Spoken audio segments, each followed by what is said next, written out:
किसी भी देश की सेना का काम होता है अपने देश के लोगों की रक्षा करना। लेकिन एक देश ऐसा भी है हमारे बीच जिसने अपने ही एक राज्य पर बम बरसाए हैं। और ये मैं कोई पुरानी बात नहीं करना हूं, बल्कि हाल ही में हमारे पड़ोसी मुल्क यानी कि पाकिस्तान ने अपने ही एक स्टेट खैबर पख्तूनख्वा में बम बरसाए हैं। हाँ, ये जरूर है कि इस हमले की वजह पाकिस्तान के इतिहास में ही छिपी हुई है।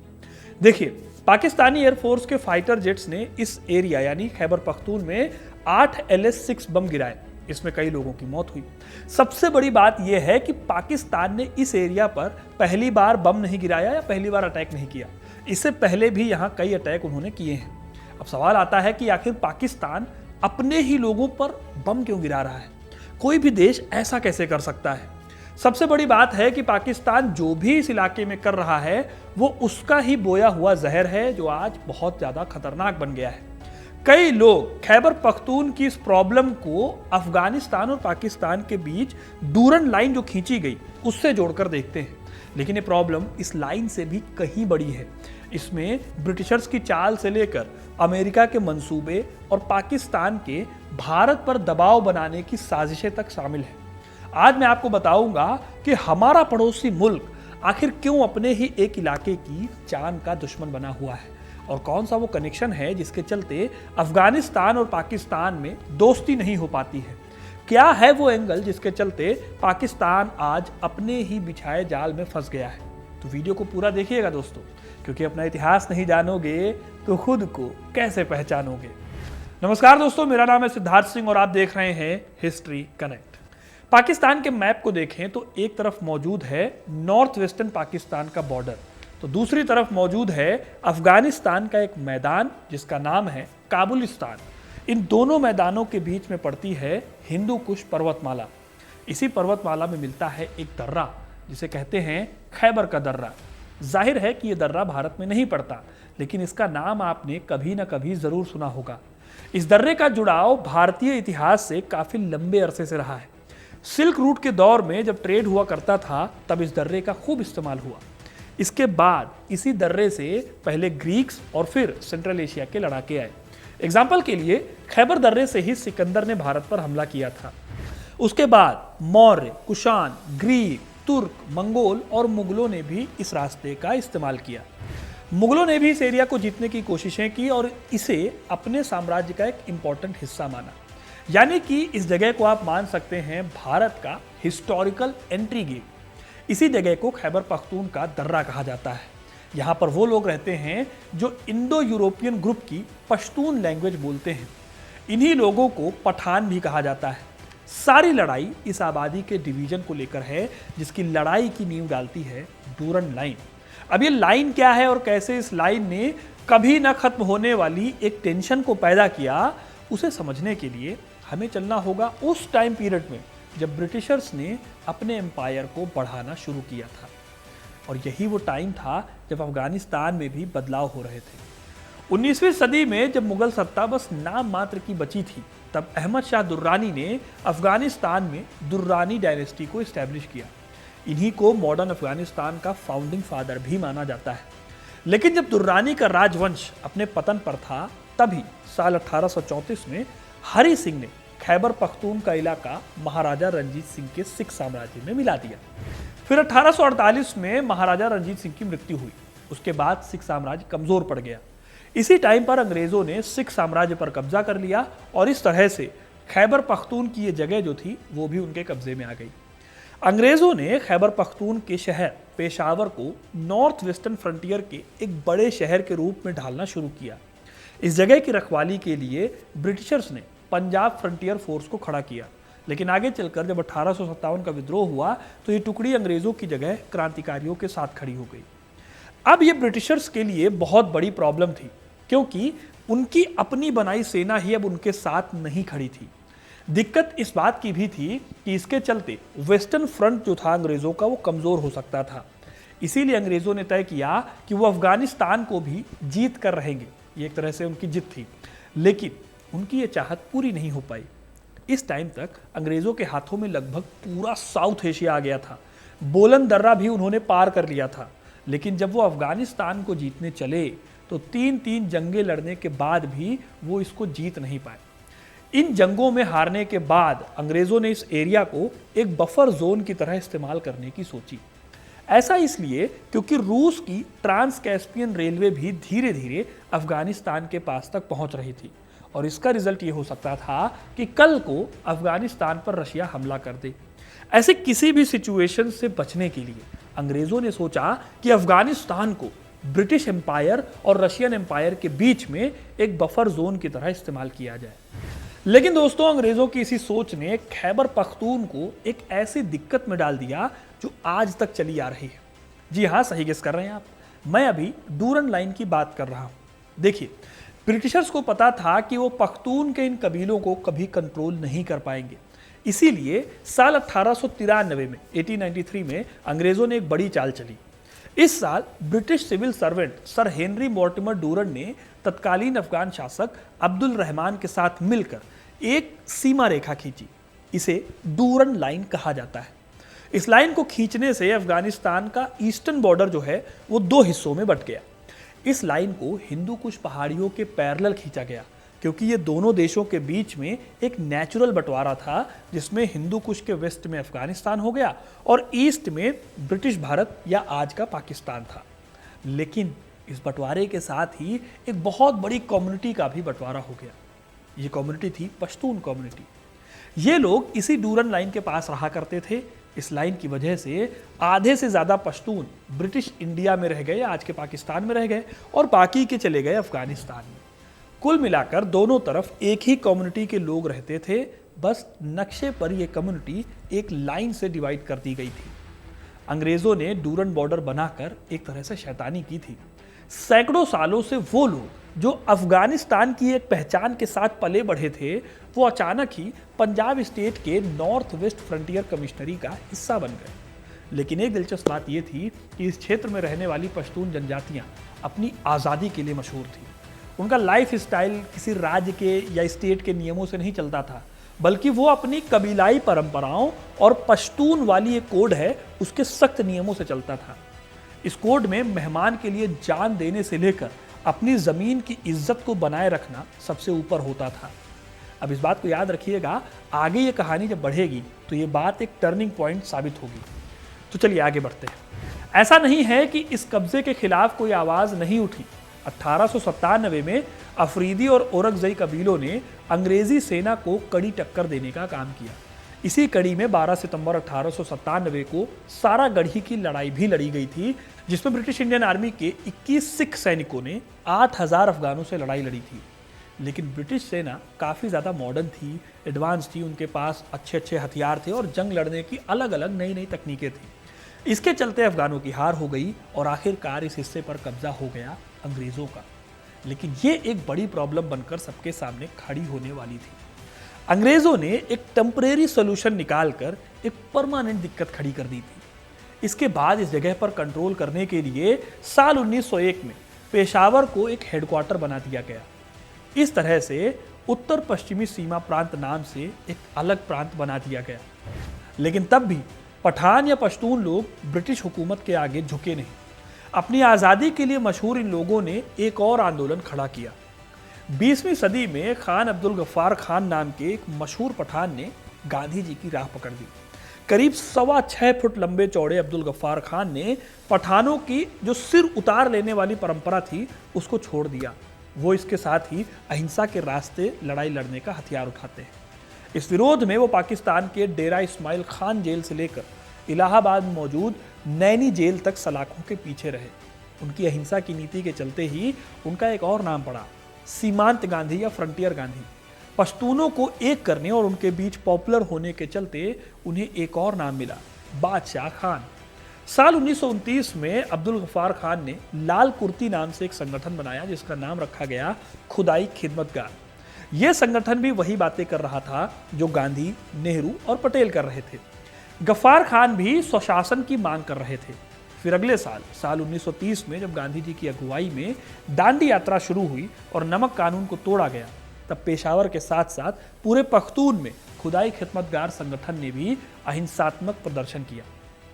इस प्रोटेस्ट के चलते 23 अप्रैल 1929 को अब्दुल गफ्फार खान को नमक कानून तोड़ने के आरोप में अरेस्ट कर लिया गया। उनके गिरफ्तारी के विरोध में पेशावर में काबुली थाने के बाहर 2000 लाल कुर्ती वाले इकट्ठा हो गए। इसी बीच गढ़वाल रेजिमेंट ने इन सभी अहिंसक आंदोलनकारियों को घेर लिया। ब्रिटिश कैप्टन रिकेट इस रेजिमेंट को लीड कर रहे थे। लाल कुर्ती वाले अपने लीडर को लिए जाए बिना हटने को तैयार नहीं थे। इसी बीच घबराई पुलिस ने भीड़ को तितर बितर करने के लिए फायर ओपन कर दिया। इस फायरिंग में 60 निहत्थे लाल कुर्ती पश्तून पुलिस की गोलियों का शिकार हो गए। ये तारीख पेशावर के किस्सा ख्वानी बाजार हत्याकांड के नाम से जानी गई। फिर 1947 में जब देश आज़ाद हुआ तो बंटवारे के साथ आज़ाद हुआ, लेकिन इस विभाजन का विरोध गफ्फार खान भी कर रहे थे। वो चाहते थे कि पश्तूनों को एक आज़ाद पश्तूनिस्तान बनाने का ऑप्शन दिया जाए, लेकिन ब्रिटिश हुकूमत ऐसा नहीं कर रही थी। पश्तून लोगों को केवल भारत या फिर पाकिस्तान में से किसी एक को चुनने के लिए मजबूर किया गया। यहाँ तक कि आप जानकर हैरान हो जाएंगे, लेकिन गफ्फार खान जो थे वो आज़ादी ना मिलने पर पाकिस्तान की जगह भारत का हिस्सा बनना चाहते थे। उन्होंने अंग्रेज़ों के चलाए गए जनमत संग्रह या प्लेबिसाइट का बहिष्कार किया। इस बहिष्कार के साथ उन्होंने भारतीय राष्ट्रीय कांग्रेस के नेताओं से कहा, आपने हमें भेड़ियों के हवाले कर दिया है। यही वजह है कि विभाजन के बाद गफ्फार खान को बहुत बार अरेस्ट किया गया। इससे पख्तून के एरिया में और दिक्कतें शुरू हो गई। अब आपको ये तो पता ही होगा दोस्तों कि पाकिस्तान जो है वो एक रिलीजियस आइडेंटिटी के साथ एक देश के तौर पर उभरा था। इसीलिए पाकिस्तान लगातार इस्लामिक आइडेंटिटी पर जोर दे रहा था। पाकिस्तान ने कम्युनिटी की पहचान पर बेस्ड किसी भी तरह के आंदोलन को प्रांतीयता का जहर कहकर दबा दिया। इसके चलते हुआ ये कि जो पश्तून राष्ट्रवाद अहिंसा की नींव पर शुरू हुआ था वो 1970 के दशक आते आते हिंसक हो गया। 70 के दशक में यहाँ पर पश्तून जलमाए जैसे हिंसक अलगाववादी संगठनों का जन्म हुआ जो पाकिस्तान के खिलाफ हथियार उठा चुके थे। लेकिन सवाल है कि क्या बस यही वजह थी आंदोलन के हिंसक होने की? जवाब है नहीं। असल में हुआ ये कि जब 1947 में पाकिस्तान एक आज़ाद देश बना तो उसने डूरन लाइन को अपनी लीगल और इंटरनेशनल बाउंड्री घोषित कर दिया। ऐसा इसलिए क्योंकि 1919 में 1947 से काफ़ी पहले ब्रिटिश इंडिया और अफगानिस्तान के बीच थर्ड एंग्लो अफगान वॉर हुई। इस वॉर के दौरान एक ट्रीटी साइन हुई जिसके हिसाब से तय हुआ था कि ब्रिटिश साम्राज्य अफगानिस्तान को एक स्वतंत्र देश की मान्यता देगा और अफगानिस्तान डूरन लाइन को इंटरनेशनल बॉर्डर मानेगा। लेकिन पाकिस्तान बनने के कुछ ही वक्त बाद यानी 1949 में अफगानिस्तान ने डूरन लाइन पर फायरिंग शुरू कर दी। जवाबी कार्रवाई में पाकिस्तान एयरफोर्स ने भी अफगानिस्तान के गांव पर अटैक कर दिया। इस टेंशन के बीच अफगानिस्तान ने कहा कि वो डूरन लाइन को नहीं मानता। अफगानिस्तान इसे एक ऐसा बॉर्डर बताने लगा जिसने एक ही कल्चर, एक ही लैंग्वेज और एक ही खून के लोगों के दो हिस्से कर दिए थे। इसी के चलते जब पश्तूनों की बात अफगानिस्तान करने लगा तो पाकिस्तान में रहने वाले पश्तून लोगों में भी ये भावना आई और उन्होंने हथियार उठाने शुरू कर दिए लेट 1970s से। लेकिन इस हिस्टोरिकल लड़ाई में अभी एक और ड्रामा खड़े होने की देर थी। साल 1979 में सोवियत संघ ने अफगानिस्तान पर अटैक कर दिया। इस अटैक के दौरान पाकिस्तान ने अफगानिस्तान की मदद की थी। अब आप हैरान होंगे कि ये दोनों दुश्मन थे तो एक कैसे हुए? दरअसल इस साल 1976 में अफगानिस्तान के राजा सरदार मोहम्मद दाऊद खान ने पाकिस्तान विजिट किया था और डूरन लाइन को इन्होंने मान्यता दे दी थी। जी हाँ, डूरन लाइन को अफगानिस्तान ने मान्यता दे दी। इस फैसले से पाकिस्तान अफगानिस्तान के बीच एक इतनी गाढ़ी दोस्ती हुई कि जब सोवियत संघ ने अफगानिस्तान पर अटैक किया तो पाकिस्तान ने भी अफगानिस्तान की हेल्प की थी। लेकिन पाकिस्तान जो था ना दोस्तों, उसने यहाँ पर भी एक चालाकी दिखाई। पाकिस्तान चाहता था कि अफगानिस्तान में एक ऐसी सरकार हो जो पाकिस्तान की वफादार हो और भारत के किसी भी खतरे के खिलाफ एक बफर जोन की तरह काम करे। इस पॉलिसी के तहत पाकिस्तान ने अमेरिकी खुफिया एजेंसी CIA के साथ मिलकर अफगान मुजाहिदीन को ट्रेनिंग, फंडिंग और हथियार देना शुरू कर दिया। पाकिस्तान ने इसके लिए खैबर पख्तूनख्वा के एरिया को एक इंटरनेशनल जिहादी सेंटर में बदल दिया। यहीं से जन्म होता है उसामा बिन लादेन का, जिसने तालिबान जैसे गुटों को इंटरनेशनल टेरर ऑर्गेनाइजेशन में बदल दिया। ये तालिबानी पश्तून लोग थे। पश्तो भाषा में तालिबान का मतलब होता है डिसाइपल या स्टूडेंट। ये रेडिकल इस्लामिक ग्रुप था जो कि अफगानिस्तान में कट्टर इस्लाम वाली सरकार को सपोर्ट करता था। अमेरिका के सपोर्ट के दम पर तालिबान ने रूस को खदेड़कर 1996 में अफगानिस्तान पर कब्जा कर लिया। अब पाकिस्तान ये सब कर रहा था इंडिया में कश्मीर के मुद्दे को भुनाने के लिए। और अमेरिका सपोर्ट इसे कर रहा था क्योंकि उसे रूस को हराना था। लेकिन इन दोनों ही देशों के लिए दांव उल्टा पड़ गया। अमेरिका में 9/11 की घटना हुई और फिर अमेरिका ने अफगानिस्तान में आतंकवाद के खिलाफ जंग छेड़ दी। ये जंग करीब 20 साल तक चलती रही। इस दौरान अमेरिका ने तालिबान की सरकार को हटाकर तालिबानियों पर हमले शुरू कर दिए। इस हमले से बचने के लिए अफगानिस्तान के कई तालिबानी लड़ाके पाकिस्तान के खैबर पख्तून के एरिया में आकर रहने लगे। पाकिस्तान को ये बात महंगी इसलिए भी पड़ी क्योंकि अमेरिका ने पाकिस्तान पर कार्रवाई का दबाव डालना शुरू कर दिया। इसके बाद साल 2004 में पाकिस्तान ने अपने हाथों से खड़े किए गए इन सभी आतंकियों के खिलाफ कार्रवाई शुरू कर दी। इसमें ऑपरेशन अलमिजान और बैटल ऑफ वना जैसे शुरुआती अभियान शामिल थे। इसके साथ ही पाकिस्तान ने यहाँ कई कट्टर इस्लामिक देवबंदी मदरसे खोले जिससे कि इस्लाम की पहचान को आगे किया जाए और पश्तून आइडेंटिटी इससे दब जाए। इसलिए ही उसने अपने बॉर्डर के अंदर ही कट्टर इस्लाम का समर्थन करने वाले तालिबान को भी सपोर्ट किया। यहाँ तक कि उसने अमेरिका के साथ भी एक डबल गेम खेला। बाहर से वो अमेरिका के ग्लोबल वॉर ऑन टेररिज्म के प्रोजेक्ट के साथ खड़ा था और अंदर ही अंदर खैबर पख्तूनख्वा के एरिया में तालिबानियों को पनाह भी दे रहा था। हालांकि पाकिस्तान को भी नहीं पता था कि आगे चलकर उसका यही काम उसके लिए मुश्किलें खड़ी कर देगा। लेकिन पाकिस्तान के द्वारा की गई कार्रवाइयों से पाकिस्तान ने अपना ही नुकसान करा लिया। जैसा कि मैंने आपको वीडियो की शुरुआत में बताया था, पश्तून कबीले में मेहमानों की रक्षा करने का कॉन्सेप्ट चलता है जिसे पश्तून वाली कोड में लिखा गया है। अफगानिस्तान से लड़ाके पाकिस्तान के पश्तूनों के मेहमान थे। पाकिस्तान के ऑपरेशन के चलते लोकल पश्तून आबादी एक बार फिर नाराज हो गई। इन लोगों को लगा कि पाकिस्तान उनके सम्मान और उनकी परंपराओं पर हमला कर रहा है। असली दिक्कत तब और खड़ी हो गई जब 2007 में इस्लामाबाद की लाल मस्जिद पर पाकिस्तान सेना ने हमला कर दिया।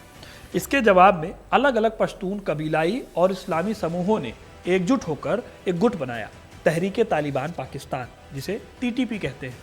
टीटीपी ने पाकिस्तान के खिलाफ ही जंग का ऐलान कर दिया। यानी कि जिस सांप को पाकिस्तान ने भारत और अफगानिस्तान के खिलाफ इस्तेमाल करने के लिए पाला था, वही अब उसे काटने लगा था। इस तरह पाकिस्तान में एक ऐसे इंटरनल क्राइसिस का जन्म हुआ जिससे उसे अपने ही एरिया में आतंकवाद से लड़ने के लिए मजबूर होना पड़ा। पिछले कई सालों में पाकिस्तान ने इस इंटरनल विद्रोह को दबाने के लिए बड़े पैमाने पर मिलिट्री एक्शन लिया है। 2004 से शुरू होकर ऑपरेशन ज़रब-ए-अज्ब, ऑपरेशन रद-उल-फसाद जैसे कई ऑपरेशन चलाए गए। यानी कि ये जो बम गिराए गए हैं अभी हाल ही में, वो पहली घटना नहीं। पाकिस्तान के इन हमलों के चलते आतंकवाद पर या इंटरनल विद्रोह पर कुछ हद तक लगाम लगी, लेकिन इसमें कई मासूम लोग भी मारे गए। अभी जो ब्लास्ट हुआ है उसमें 30 से भी ज़्यादा लोग मारे गए हैं, जिसमें महिलाएं और बच्चे शामिल हैं। इस तरह के हमलों ने पश्तूनों के मन में एक गहरा गुस्सा और विरोध पैदा किया, जिसने पश्तून तहफ़्फ़ुज़ मूवमेंट जैसे अहिंसक मूवमेंट्स का भी जन्म हुआ। अब दोस्तों आपको समझ आ रहा होगा कि पाकिस्तान अपने ही लोगों पर बम क्यों बरसा रहा है।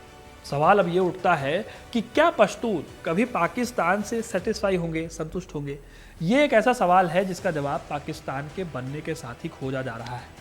ये जो स्ट्रगल है ये केवल आतंकवादियों को खत्म करने का एक मिलिट्री अभियान नहीं है। ये एक ऐसी गहरी ऐतिहासिक पहचान की जंग है जिसकी जड़ें ब्रिटिश औपनिवेशिक काल, एक अधूरी सीमा और एक नेशन स्टेट द्वारा अपनी ही जातीय पहचान को दबाने की कोशिशों में छिपी हुई है। कुल मिलाकर अगर मैं एक बात कहूँ तो पाकिस्तान ने हमेशा पश्तूनों की आवाज़ को दबाने की कोशिश की। जो आंदोलन शांति से चल रहा था उसे दबाकर सरकार ने हालात ऐसे बना दिए कि वहाँ से हिंसा पैदा हुई। फिर उस हिंसा को रोकने के लिए और ज़्यादा हिंसा की गई। रिजल्ट ये निकला कि सबसे ज़्यादा नुकसान आम लोगों को झेलना पड़ा और उनके अंदर और भी ज़्यादा गुस्सा भर गया। सच ये है कि जब तक पाकिस्तान पश्तूनों की पहचान, उनकी संस्कृति और उनके हक को खुले दिल से एक्सेप्ट नहीं करता, तब तक बंदूक से ये लड़ाई कभी खत्म नहीं होगी। ये इतिहास बार बार खुद को दोहरा रहा है और इसका अंत तभी होगा जब सरकार और अपने ही लोगों के बीच का भरोसा वापस से बनेगा। तो दोस्तों ये थी कहानी कि पश्तूनों की लड़ाई क्यों चल रही है और पाकिस्तान क्यों इन पश्तूनों पर बम बरसाने को आतुर है। अब ये वीडियो आपको कैसा लगा कमेंट करके ज़रूर बताइए। वीडियो को लाइक और शेयर करना ना भूलें और ऐसी इंटरेस्टिंग कहानियों के लिए, इतिहास से जुड़े रहने के लिए हिस्ट्री कनेक्ट को सब्सक्राइब ज़रूर करें। धन्यवाद।